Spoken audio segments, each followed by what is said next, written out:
Ladies and gentlemen, the Survivor Mitzvah Project founder, Zane Buzby. Thank you so much. You know, tonight, the Survivor Mitzvah Project celebrates you. You who have taken time from the busy world we all inhabit to be kind, to be compassionate, to care, to act on your convictions and help these Holocaust survivors keep surviving. There are people scattered all across Eastern Europe, alone and lonely, still struggling and struggling to survive. These are the people that you are helping. These are the people that you are rescuing. The Holocaust is steeped in death. But tonight, the Survivor Mitzvah Project celebrates life.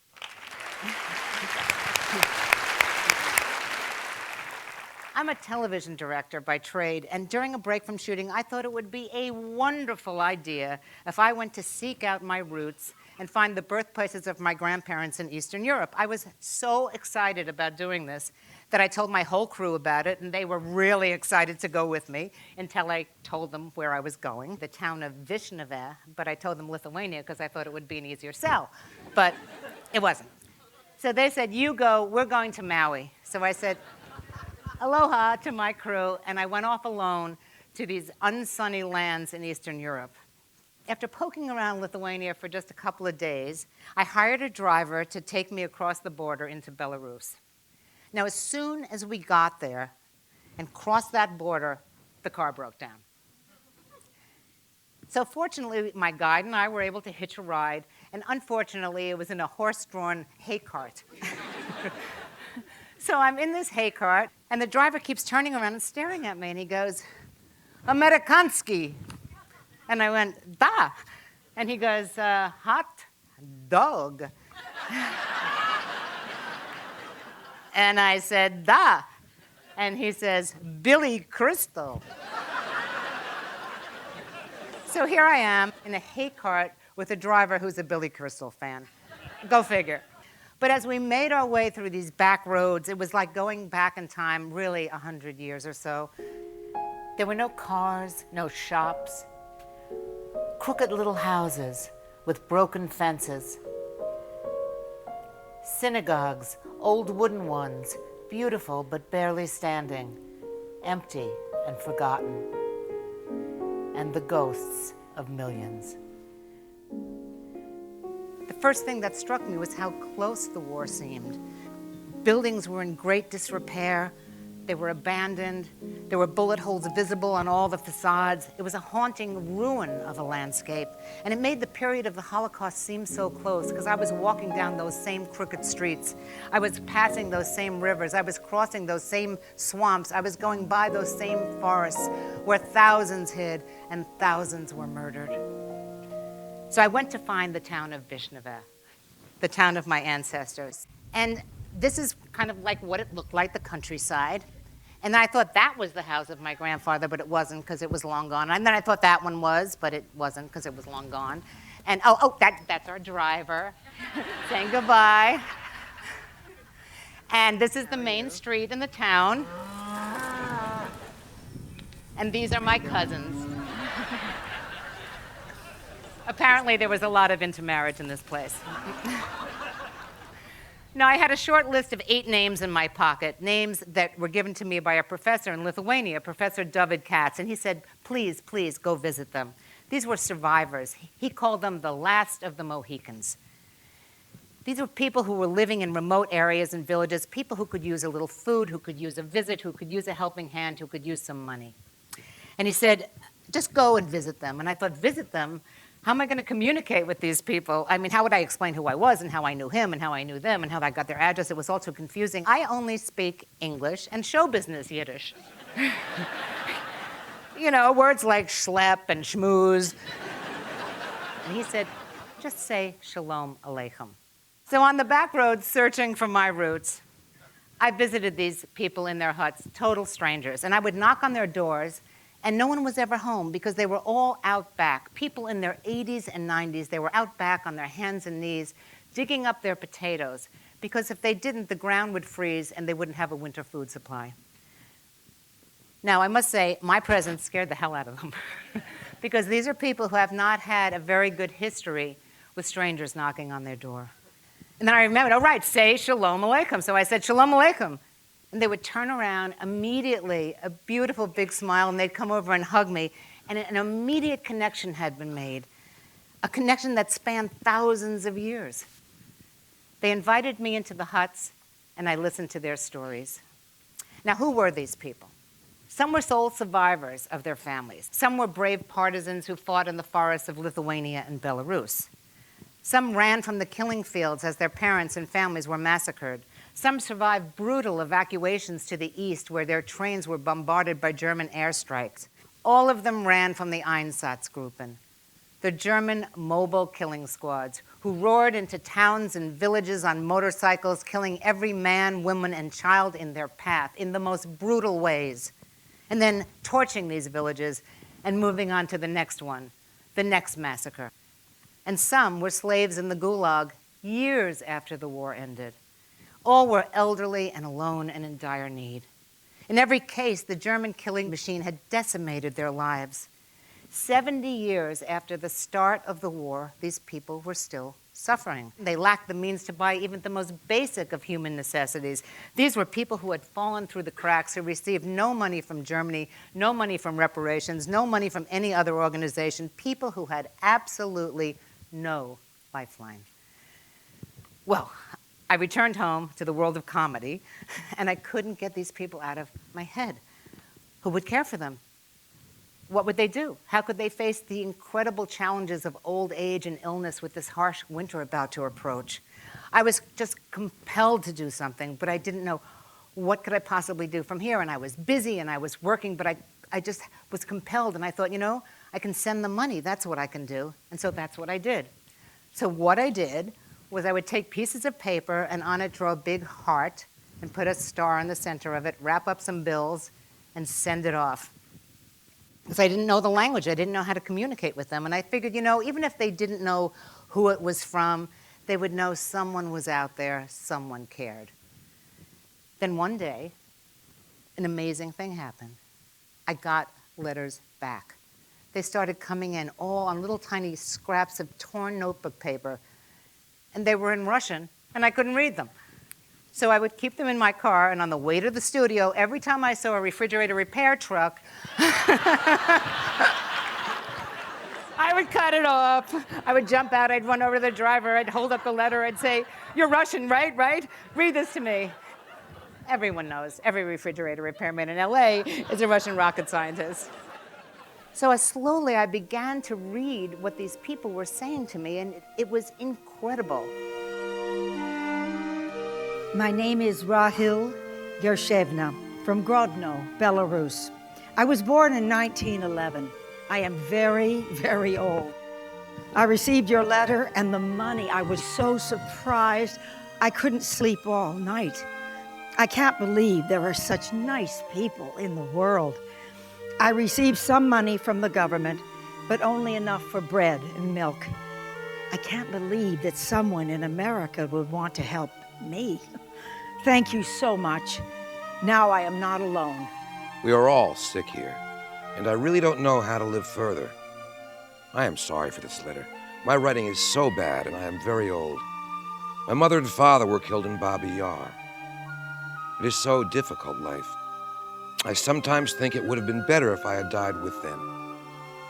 I am grateful to you over and over for your help, which for me means faith that there will be another day. When I was opening the envelope, my hands shook with emotion. Right now, when I write these lines, there is a lump in my throat from tears. I am sitting and crying that total strangers are taking care of me. Thank you for the help that is not only material, but also moral, showing us that in our quite cruel world, there exists philanthropy, sympathy, and other warm human feelings. I lost my wife, so I know how sad and lonely it is to be alone, how important it is to have a faithful friend. From your heart, you sent good wishes to me. For this, I will remember you till my last day. I am touched by your attention, grateful for the help and the spiritual warmth. Indeed, not everyone would want to help strangers. Life is hard. Heat is from wood-burning stove that needs firewood chopped, and I am so weak. But what can I do? Write. I am very interested in how you live. Best wishes from a world far away. I am Misha, writing for my mother. She is blind. I write from her words. She has endured difficulties that are not to be described in a letter. But now, she is surrounded by the warmth of people like you who care about her fate. I want to thank you from the bottom of my heart. You so open-handedly make people's lives better. Your generosity is worth all the diamonds in the world. We do not know what we would do at the present time without your help. This help is beyond my dreams. I am the only one who survived from a very big family. It's so hard to be alone at this age. If only you knew how important your help and your love is for me. What I feel from you. I can't walk, haven't been out in years. I am so ill, it's hard to write. Forgive me. Be happy, be strong, be healthy. Go on creating noble deeds. Hugs and kisses, Reva. As a child, I ran from the killing squads 3 times. Even now, I still dream that I am running. Thank you for helping people who need sympathy, for responding to someone's pain and suffering. Life becomes warmer and more cheerful with your kindness and decency. It's impossible to imagine the unbearable situation of old, unhappy people forgotten by everybody. Yours are noble actions. We wish you bright days. It is difficult to live now. Only one thought dominates, that it does not get worse. But a person lives through hope, and I hope it will get better. We are sisters. We cried when we received the money and appreciation and the love. Thank God he gives to the world people like you who care about us. We kiss all of you who are helping us. I am 96. Thank God I have lived to see this bright day. In my situation, desolate and lonely, old and in poor health, not having a single good friend with whom to speak intimately and unburden my broken heart, you brought me joy. Your faraway friend, Dora. Letters, each letter signed with a heart, enclosing a star. My signal to them, and now their signal back to me that they understood and were now sending good wishes and love my way. These are the people that I call the unluckiest generation. The oldest of them, born in 1911, experienced the Russian Revolution and World War I as children, civil war, evacuations, widespread violence. If they survived that, came the pogroms of the 1920s and the enforced famines of the 1930s, where thousands were murdered and thousands perished. If they survived that, came the rise of Nazism, then the full-blown Holocaust, with Eastern Europe suffering the greatest losses of all the other countries combined.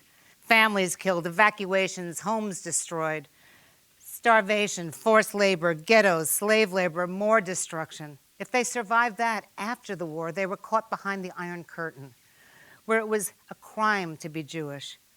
Again, a crime to own a Jewish book.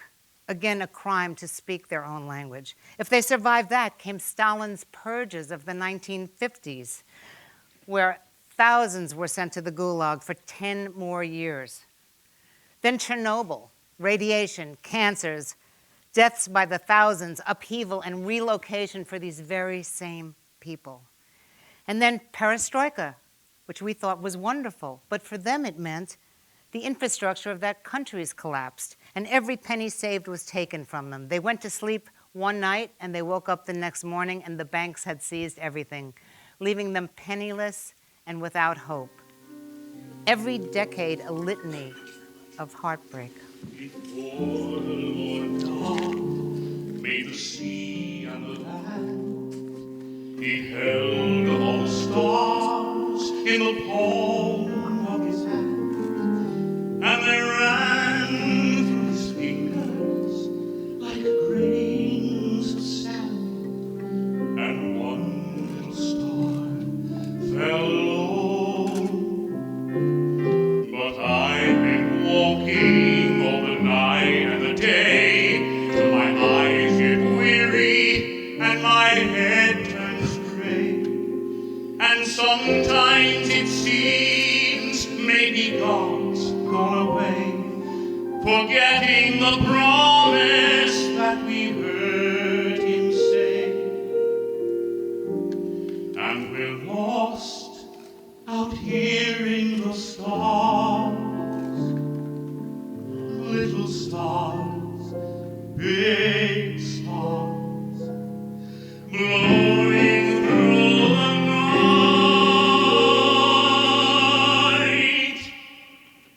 And we're lost out here in the stars.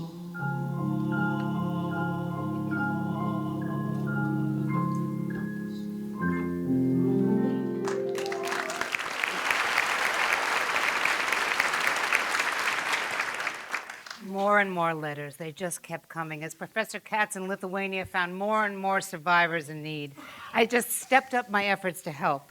I continued sending envelopes, but the list continued to grow at the exact same time, from 8 people to 80 to 100 to 200. I sent more letters. I kept reaching out to friends and family. Would you take these 2 people? Would you take these 3? And expeditions and searches in Eastern Europe continued, and we kept turning up more survivors, now in Ukraine and in Moldova and in Slovakia. The list continued to grow, now to 500, and then 800, and then 1,000. People living alone in terrible conditions. The project grew so fast that it became impossible to help everybody. And then angels appeared. Chick Wolk, who is as kind as he is generous. And with his generosity, we joined forces and we grew the organization to help more and more people. And then another angel appeared, Deborah Barkat. She was so moved by reading the letters that she went home, ripped out her linen closet, installed an industrial-sized printer, and started printing our book of letters. And she introduced us to another angel, her sister, Sonia Kovitz, a person with a doctorate in Slavic languages. Finally, a translator. Finally, I could communicate with these people. Now Sonia and I were able to write letters and ask them questions. If it isn't too painful, if it isn't too hard, if you wouldn't mind, what happened to you during the Holocaust? What happened to your family? How did you survive? What were your dreams and hopes before the war? What was it like the day the war started? Tell us, tell us, tell us, tell us everything. It was as if the floodgates opened. We started getting 5-page, 10-page, 15-page letters where they poured out their hearts and told us their stories in the most vivid way. And for the most part, they had never told this to anyone before. There was no one to tell it to, or no one had asked ever, or they were too afraid, or it was just too painful and they didn't want to relive it. It was just too horrible, or no one wanted to listen. But suddenly they stood before us and their words jumped off the page and each story began to unfold. Each one of them had all the elements of a feature film: love, friendship, betrayal, redemption. And from these letters and hundreds more, the scope of this tragedy began to unfold in ways I had never imagined. Hearing from you tells me that in distant America, someone remembers me. A person practically from another dimension. Running from the enemy, we left behind our comfortable dwellings, left our photos and all our belongings. And about this sorrow, nobody ever speaks. We left behind our old people who met all pleased with refusal, since who would touch us? Old people. But of course they did touch them. They burned them alive. So, parents grabbed their children and fled. Our lives were spared, but our roots were destroyed. Nothing was left of the Jewish community. Not a memory, no language, no holidays, no schools, no synagogues, and above all, no old people, the roots, who could raise the young ones like Mother Earth feeds offshoots and leaves. But these shoots and leaves now had to begin from nothing. And this nothing did not remember its God because it didn't even know its own language. It didn't know how to pray. And there was no one to teach, no one to guide, nothing. That is why our correspondence is so dear to me personally. My dear American friends, you are my roots. I save all the letters that I have received from you, and I often reread them. You see, from my past, I have only one thing, just one photograph. My grandfather and grandmother on my father's side. This is all that remains for me of my life from before the war, although I don't know a thing about them, who they were, where they lived, what they did, how they laughed, and about what and whom they cried over.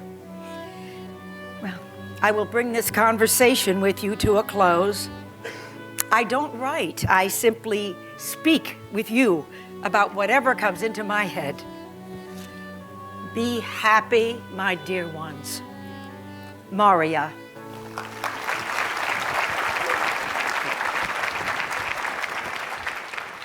And the list just continued to grow, and more letters came about the war, during the war. And one woman wrote, Yevgenia Satanovskaya, who lived to be 96 years old, she wrote about the love of her life. She told us how she fell in love with a boy from her village. And they used to lie in the fields at harvest time and dream about their life together. And then the war came, and the Einsatzgruppen came, and almost everyone in the village was massacred, but they took her and her boyfriend, and they brought them to the ghetto for forced labor. And one day they heard that the next day, the ghetto was to be liquidated. So they made a pact to run for their lives. And they jumped the fence and ran into the forest.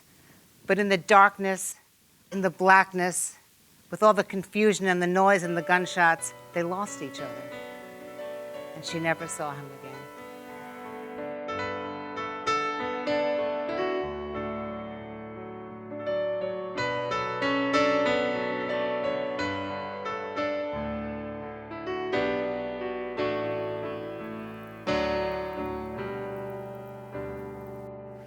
More and more letters kept coming, and they contained a bit about their present circumstances, a bit about their past, what they'd gone through, and especially what they're still going through. Zane, thinking about you for long months, I wrote letters to you in my mind. My health, my heart, circulation, eyesight, hearing, and depression prevented me from writing. Forgive me for this. Don't be hurt. I keep all of your letters. I've never gotten such kind-hearted letters from anyone. You're like my little sister. The Nazis left me lonely and wounded. I was the youngest in the family. They were all brutally murdered. My mother, with all the old ones, was buried alive. I will never forget and never forgive. They bombed my village, and on that first day of war, the 22nd of June, I lost my youth, my closest friends, my home. In your letter was a photo of all of you, my American friends. It became warm and joyful in my soul, though it's snowing outside and not very warm in my room. In your envelope, I found a check for $400. A great present from you, my American friends. Great thanks. I embrace all of you and kiss you. You become like my own family. I await your letters as a gift from destiny. Your Yehuda.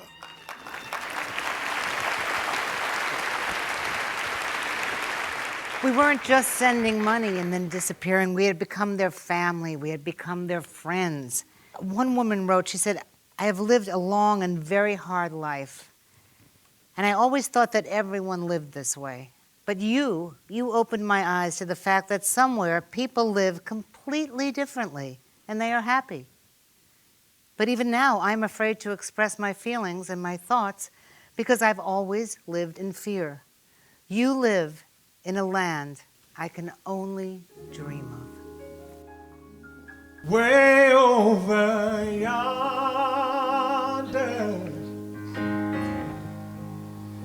is a place that I know where I can find shelter from the hunger and cold and the sweet taste and good life is so easily found. It's way over yonder. See, that's where I'm bound. I know when I get there, the first thing I'll see is the sun shining golden, shining right down on me, yeah. Then trouble's gonna leave me, worry leave me behind, and I'll stand up proudly in true peace of mind, talking about way over yonder is a place that I've seen in a garden of wisdom from some long ago dream. And maybe tomorrow I'll find my way to a land where the honey runs in rivers each day, yeah. And the sweet tasting good life is so easily found,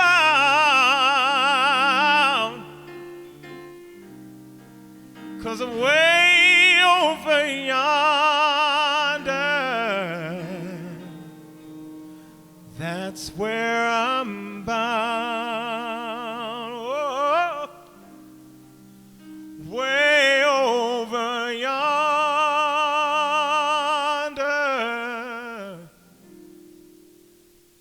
that's where I'm bound.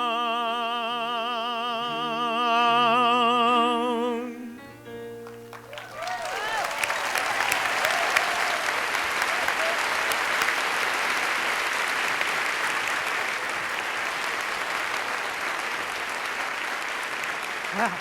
More letters kept coming, and more letters kept coming. And it struck me, though, that the money that we were sending was life-saving. But the connection to these people was equally life-saving. Someone wrote to us, if fields were sheets of paper and I possessed gallons of ink. I could never relate all that happened to us. We wrote back, they wrote back. Our connection to them deepened. We had all become a family of strangers. I am Galina from Brest, Belarus. Thank you very much. I won't be able to repay you. The only thing I can do is pray for you. Relatives would not do what you are doing. You are helping complete strangers, and with so many warm words as well. May God give you health and all his blessings. Your attention and help make it easier for me to bear my grief. My husband has been lying here already for the last 11 years from a stroke. He is 93. He cannot move, and it is terrible for me. I am in a wheelchair, and it's hard for me to get him up, to feed him, to wash him. I cry every night. I have high blood pressure and stenocardia. May God not let me die, for what would happen to him? My nerves can hardly stand it. Your letters are for me like medicine. Every day and every hour I pray for you. May God protect you. During the war, I was a pilot and a mechanic of fighter planes. The plane was the Boston 26, and we received it from the United States on Lend-Lease. I was wounded fighting. I was only 22 years old, and I sent you some of my photos taken at this time. I was born October 25th, 1922. In the winter, when I was 3 months old, Mama was bathing me in a small tub. Suddenly, there was a pogrom happening. Horsemen came from Poland. Mama and the children hid between the stove and the kindling wood, and they put me in my tub under the bed. The bandits cut up the feather pillows with bayonets, searching for babies to kill, and Mama prayed that I would not cry. When they left, she found me sleeping peacefully in the water, so she got the rabbi to give me a second name, Chai, to live. And here I am, Chai Ginda, already 84 years old. I am infinitely indebted to you. For the rest of my life, I will never forget this. I embrace and I kiss you with my whole heart. What a pity that I cannot get about. I would give my life to see you. Your Ginda.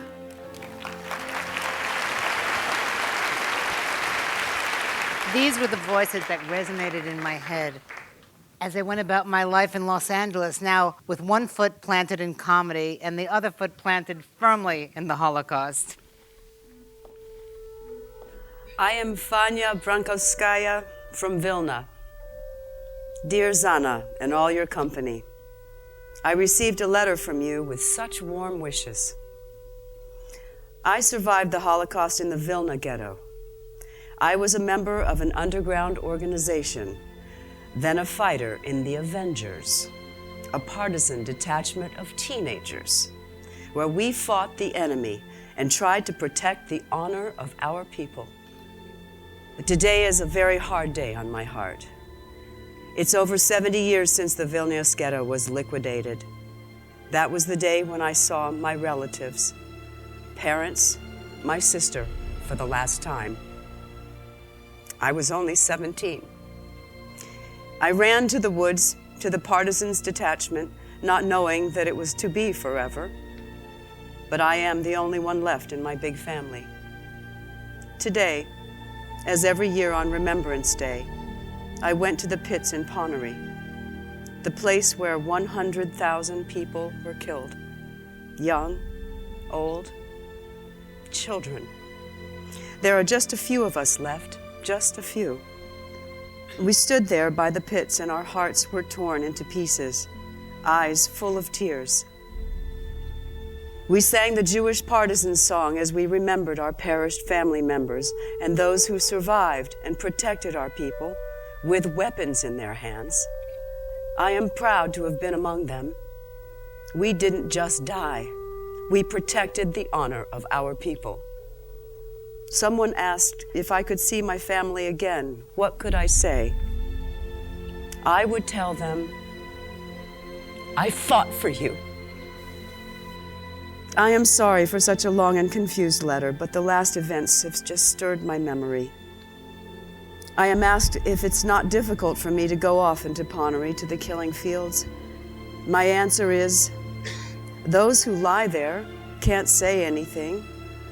So this is my duty, to tell their story. I hug you all. At my age, I have a right to do this. Kisses, gratitude for your warmth and attention.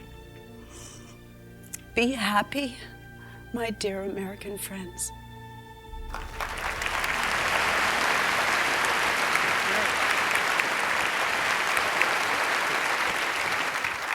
When we go on our humanitarian trips to all of these places, we meet more and more people. We find more and more survivors who take us to places. It's places of their youth, places of thriving Jewish life, which will now just be living only in memory. Places that are crumbling and fading away. Graveyards that are sinking. Old wooden synagogues that are leaning and falling over. It'll all soon live only in memory.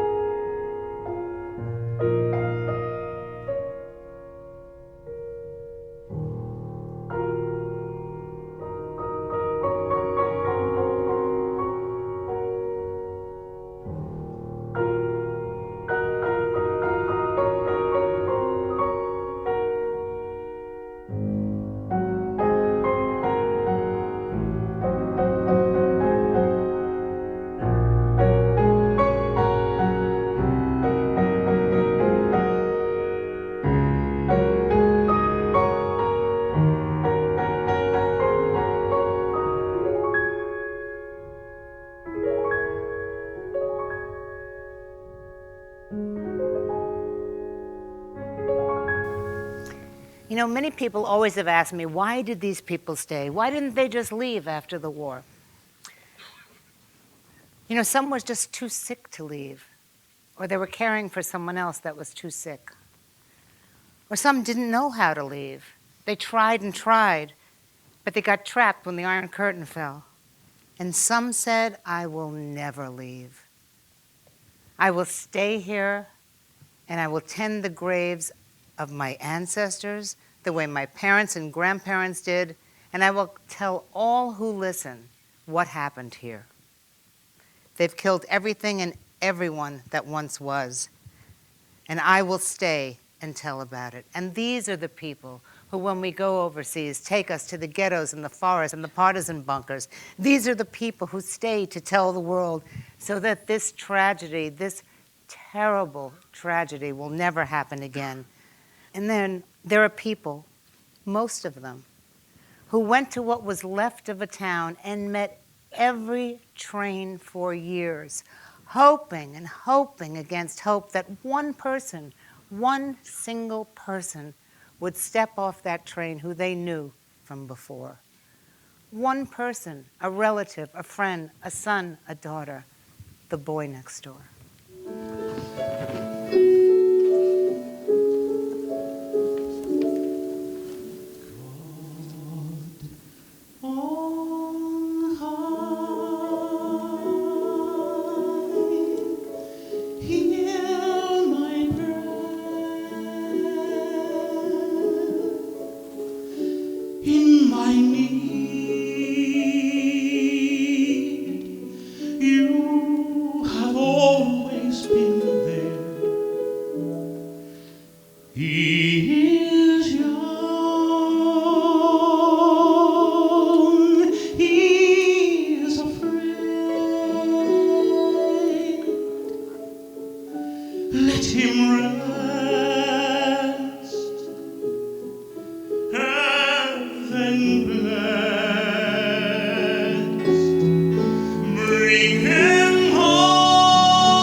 Like the sun I might have known, me a song. The summers die one by one. How soon they fly on and on. And I am old and will be gone.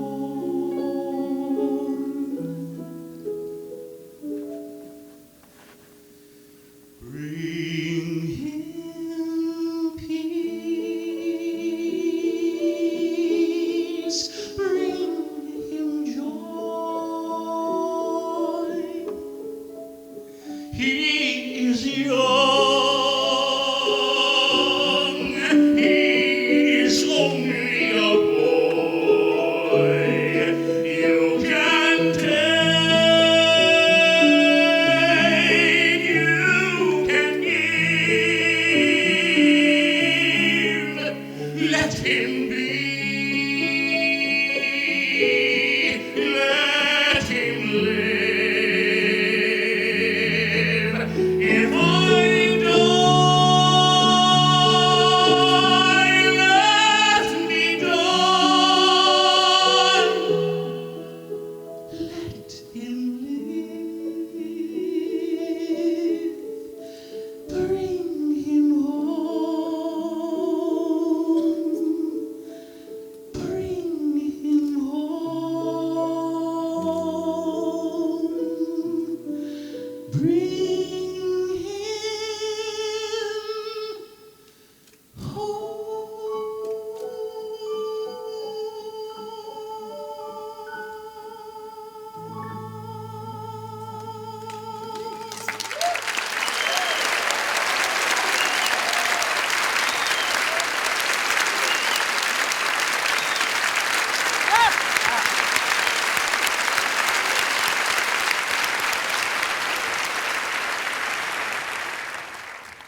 Ooh. Thousands and thousands of letters and thousands of stories came to us, which are now all part of our educational Holocaust archive, which we plan to make available to students and teachers worldwide. Now, the stories you heard tonight, these are the survivors' legacy to us and to future generations. They're speaking to us in their own words, sharing with us their history, sharing with us their incredible belief in kindness and compassion as the most important things in life. We can truly make a difference and give these people finally the dignity and the comfort and the care that they really deserve, that they finally deserve. You know, in 1939, the world turned its back on these people, but today we can do something to help them. This is an incredible, incredible opportunity for us to actually do something about the Holocaust. So we can help the people who are going blind from untreated glaucoma because they cannot afford the $39 eye drops to save their eyesight. We can help the people who need life-saving medications like insulin and heart medications. These people are not just people. They are individuals who have endured the darkest days of human history. They have experienced the worst mankind has to offer. We want them now to experience the best, but we have to act now.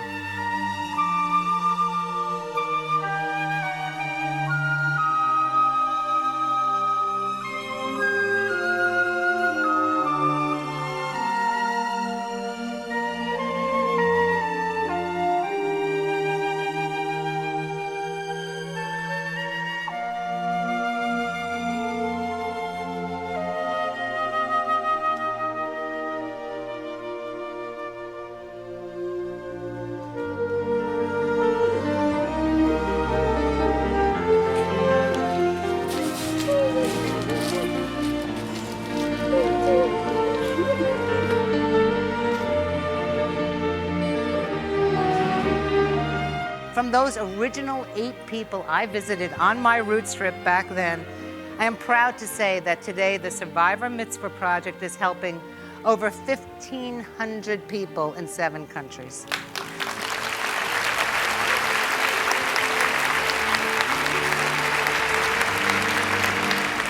The elderly survivors we help, they have a name for everybody. They call us the Angels from America. How often do we get to be angels? How often do we get to dramatically change somebody's life? How often do we get to be the cavalry? You know, future generations will look back on this time and they will see that there were Holocaust survivors still suffering, and they will look at us and we will say, yes, there were. But when we found out about it, we helped. These are the last generation of Holocaust survivors, and we are the last generation who have the honor to be able to help them. So together we are writing a more hopeful final chapter to the Holocaust, one of friendship, one of love, and one of kindness.